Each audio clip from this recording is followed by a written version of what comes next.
5:40 a.m., but I've been up since 2:30 trying to get to the airport. I booked my flight before the rail system is up, so I had to get a bus, and then my bus was half an hour late, so I booked an Uber, and just as my Uber was pulling up, the bus arrived. So now I took an Uber to the city center to catch a bus to get to the airport, and now I'm waiting for my bus to transfer me to the next terminal.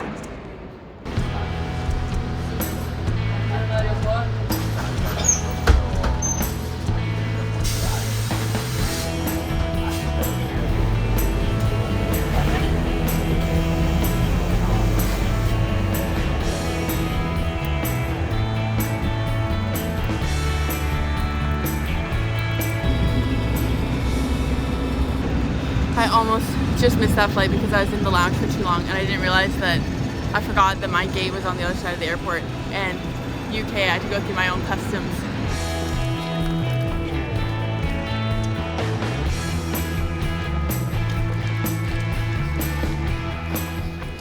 Well, I am not in Spain anymore, that's for sure, or Portugal, or anywhere warm and sunny.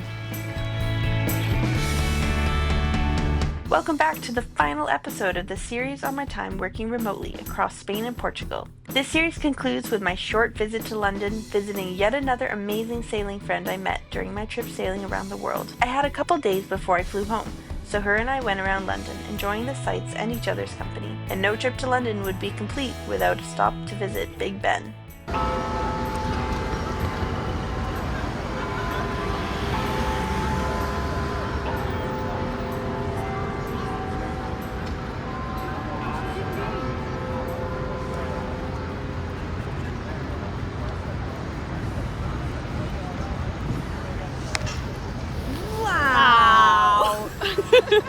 Oh, it's still going. Oh, there's more. 2, 3,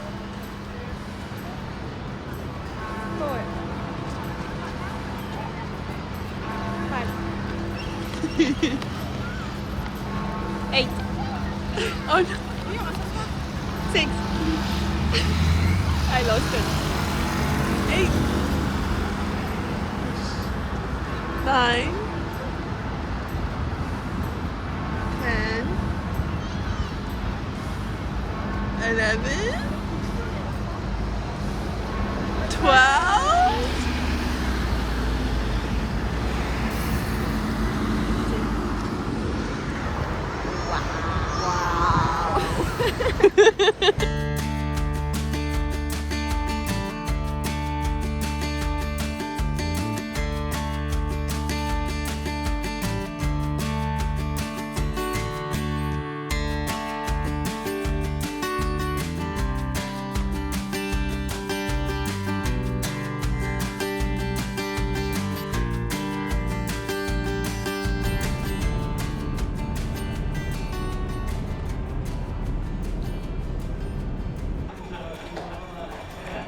I'll never understand people that stand up and queue in line for their seat. Like, you have a seat. It's reserved. It is your seat. I get it if you have a large carry-on and that stresses you out, because that stresses me out sometimes. But on giant over ocean long hauls like this, the carry-on space is fine.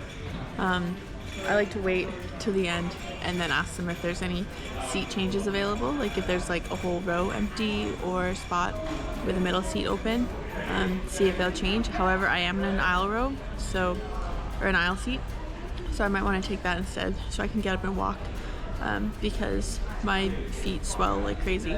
I am wearing compression socks, so that should be better. But I've got my bag full of snacks, full of my sleeping mask, my noise-canceling headphones, and a face mask and chapstick. And I filled up my water bottle in the lounge, and I grabbed extra snacks in the lounge, so I am fully set for this 9-hour flight.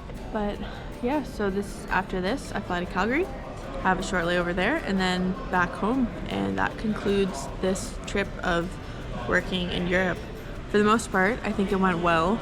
There's definitely some learning points, like my ambitious idea of circling all of Spain and Portugal by car, not realistic for working full-time. Luckily for me, I had like 2 projects that I really wanted to get out the door and work on. So as long as those were done, there were a lot of days where I took half days or only worked like 3, 4, 5 hours, which was just me knowing my time schedule and being able to stick to it. But otherwise, spending all morning driving and touristing and rushing to be back at the new Airbnb or new hotel by 2, 3 p.m. to begin work was quite stressful and filled up my days a lot, so that I felt like I never had downtime. Like I never read or played on my laptop editing video or played chess. Like I didn't really get to do any of the things I normally like to do because I was either sleeping, working, driving, or walking around exploring. So my next trip, I do think I can do this, but my next trip would really have to be pick one place and stay in it and not move around. So I want to go visit my skipper in England and stay with them in the countryside and just be there for a week or 2, not move around. So I think that'll be my next one. But otherwise, I think it's a great way to travel when you don't have as much vacation time, or if you have the flexibility to work remotely. And I'm just learning more and more what I need to stay disciplined. But I do think it's possible to work remotely. I think I can do it. So that was the goal of this trip, was to determine if I could do it or not. And I'd say it was a success. So now to go home, to go to bed, and get to work in the next day, be in the office and see how that goes. And that's it. That's the summary of my time in Europe. Thank you so much for making it to the end. I know it was a bit of a long one. I really wanted to document this trip since it was my first time attempting to work while I traveled, and I think I did fairly well considering. I learned that when you tourist in the morning and work in the evening, there's 0 downtime, so it's important to stay stationary so you get some relaxation. I also learned that traveling to visit friends is my favorite, and I plan to do more of it in the future. As always, like, comment, share, let me know what you thought, and in the meantime, I'm just getting started. I cannot wait to show you what I have in store. Stay tuned, but for now, get lost.